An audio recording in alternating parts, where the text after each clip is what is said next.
Okay, so we're playing Chimps Mode on Midnight Mansion, and what we're trying to do is we're trying to test the Tack Zone, how good it actually is, because recently it got a little bit of a nerf, or is it a big nerf? I don't know. So it's about a 15% attack speed reduction from the top pad, so the 205 is the preferred crosspad for the Tack Zone, and now does 25% bonus attack speed as opposed to 40% that it used to be. So this was a nerf that was especially targeted for the Tack Zone and the overdrive and nothing else, because they made the hotshots the third tier, they made it gain 20% attack speed, so it kind of even I'm not sure, I guess it kind of evens out for that one. But oh, it's already leaking. This thing seems to be leaking on 52, which is not a good sign. This is a 204 overdrive. I don't have anything given to it yet, so I'm gonna give it the sharpening stone now. That's a 420 alchemist, and it's just a 300 village. I don't plan on upgrading the village to camo detection. I'm just gonna use Geraldo for it. But in regards to the plans that I have for this tower, I'm just gonna super buff it. So this is gonna be an extremely buffed, oh, camos. Okay, so let's just not forget to give it camo detection. And so the plans I have for this tower and for this specific game is to just super buff this tower. So I'm gonna give it everything that you can imagine. I'm gonna super buff it with sharpening stone. I'm gonna give it the alchemist it already has. I'm gonna give it the village. I plan on upgrading the village to primary expertise actually, because it gives a little bit of pierce. I'm gonna give it an overclock. What else am I missing? I'm gonna buff it with the glue and the ice. So we're gonna have some damage amplifiers. And basically what I'm trying to do is I'm trying to kind of pave the way for this tower to do as much damage as possible and see how good it is after this nerf. And I'm not gonna upgrade to attack zone yet because I want to see how far it's gonna hold on as the overdrive. So usually this is my go-to tower on bosses and stuff like that, because it's just a very nice, oh, it leaks the ceramic, right? I don't know, I guess the old one would have defended that one for sure, but let's not get too peaky with the 15% reduction, and let's just get the attack zone, and then we're gonna see what happens. Okay, so around 59, I'm just gonna give it the thingy, what was this called? Jerry's Hot Fire, I think it's the official name. So I'm gonna give it that thing because we're gonna have some camolets. And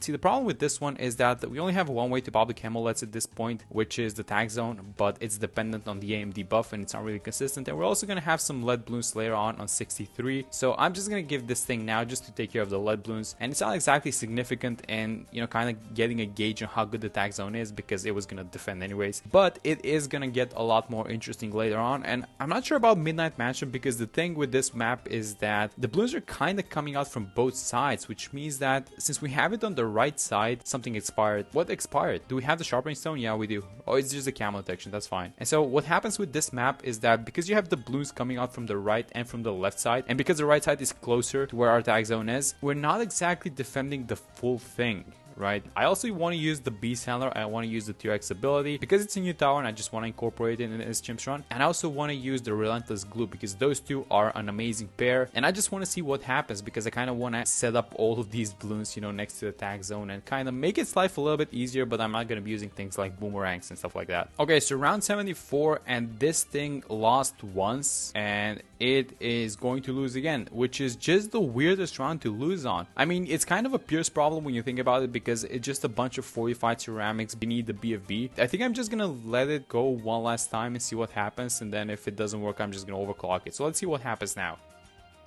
Nope, it's still leaking. Okay, so we're gonna have to overclock it to get past this one. This is just a bunch of BFBs, but the thing is there are no ceramics underneath them, so it's gonna do fine. And round 76 should be fine because it leaked 76. It leaked half of 76, which is weird because it pops the right side, but the left side gets it. Oh my god, what just happened? Why did it leak the first time though? This is just some BT6 tanks, I swear. It's just, you know how they say if you keep doing the same thing, it's like the definition of insanity or something like that? That doesn't work for BT6, because if you keep doing the same thing, eventually it might work, like it just did right there. Okay, so 78, we're gonna have one more ceramic rush. Let's see how we do on this one.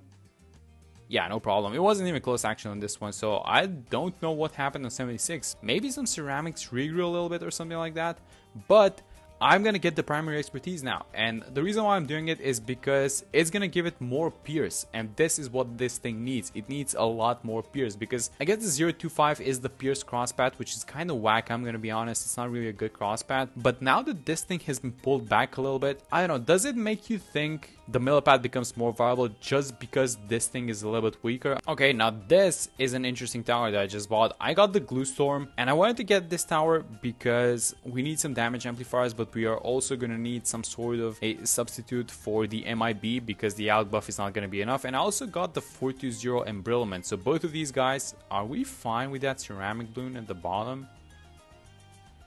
What just happened? So as I was saying, the Glue Storm in combination with the Embrittlement Ice, these two are going to be our damage amplifiers, and they're going to help the Tack Zone basically be able to hit DDTs later on. Okay, so round 90, the first DDTs are coming out, and let's see. Oh, the camo expired. The camo expired.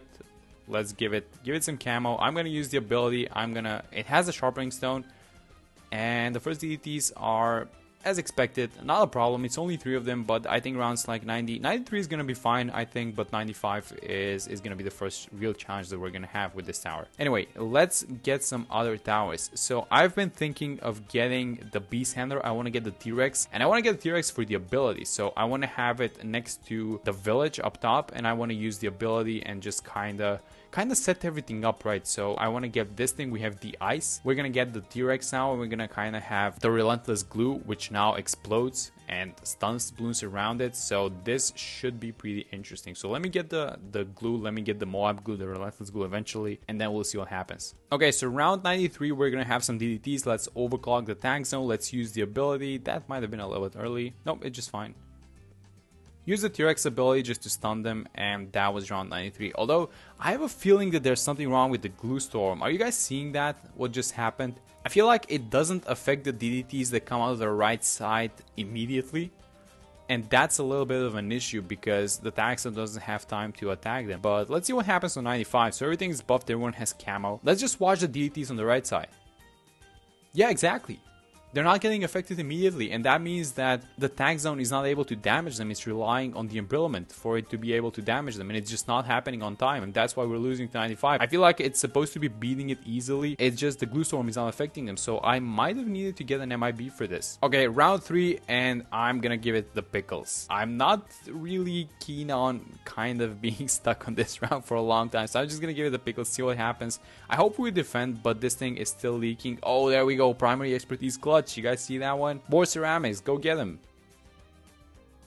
There we go. So it's leaking. That's kind of the thing. And I think it's just the fact that the Glue Storm is kind of being late and de-leading the balloons, and that's about it. Okay, round 98. Let's see how we do. So it is getting overclocked. Do we have everything ready? I think everything's ready. So we have the Glue Storm ability. I used all of the abilities, and let's see. We still have the T-Rex ability, by the way, but let's drop some glue. I don't know. I just want to keep the balloons there at that exact spot, and hopefully nothing leaks. And as I say that, we have some ceramics leaking. What do we do about this one? I think I'm just gonna keep doing the BTA6 approach, which is keep doing the same thing, and hopefully it's gonna work sometimes.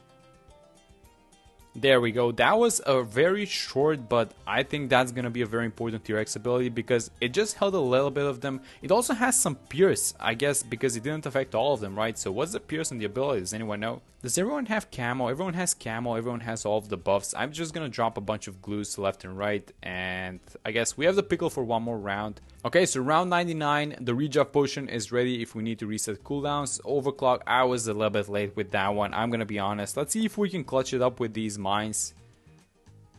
Nope. Okay, so round 99 and everyone is buffed as much as possible. Let's see what we can do. Is this gonna be enough? Let's get some Geraldo things quickly on the track. Some nails. And there we go, that was round 99. Okay, so round 100, here comes the bat. I'm gonna just kind of panic and place a bunch of these things, but everyone is buffed, so at this point it's not even that bad. Everyone has everything that they need. We have the sharpening stone, we have the overclock ready, and I have the well, the overclock is not ready, but I'm gonna use this. So we're gonna get the cooldown ready and then just use all of the abilities and see what happens. I'm not gonna use the blade traps or anything like that. And as the bat pops, I'm planning on using the T-Rex ability, so now. And there we go. Oh my god, we lost. No, we didn't. What's happening? Is it the primary expertise? Yes, it is. This primary expertise saved around like 4 times up on the list point. So 1.5 million pops on this thing. I guess it's kind of fine, but a lot more dependent on buffs nowadays. So let me know what you guys think, and I'll see you in the next one.